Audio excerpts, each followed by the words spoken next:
अली भाई हैं, इनका सवाल ये है कि एजुकेशनल वीडियो के अंदर कुछ म्यूज़िक लगाया जाता है जिसमें सिर्फ म्यूज़िक होता है और मतलब किसी सिंगर की आवाज़ नहीं होती, खाली म्यूज़िकल इंस्ट्रूमेंट के थ्रू ही म्यूज़िक होता है, तो उसी म्यूज़िक के लिए मनाही है जो आपने बताया है कि म्यूज़िक होता है एजुकेशनल वीडियो के अंदर, उसको लगाना जायज़ नहीं है म्यूज़िक को।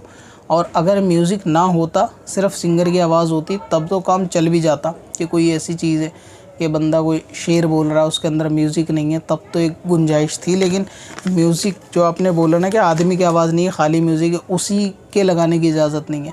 हाँ, अगर उसके अलावा खाली आदमी की आवाज़ होती उस तरीके की तो वो लगाई जा सकती है। तो बेहतर है कि एजुकेशनल वीडियो या कुछ भी हो तो उसके अंदर ये चीज़ ना लगाएं, कुछ ऐसी चीज़ लगा दें कि जो म्यूज़िक के दायरे में ना आए और उससे काम चल जाए। विजिट करें qazacalculator.smswarsi.com पर और इस कैलकुलेटर से अपनी तमाम कज़ा नमाजों का हिसाब मिनटों में करें और डाउनलोड भी करें।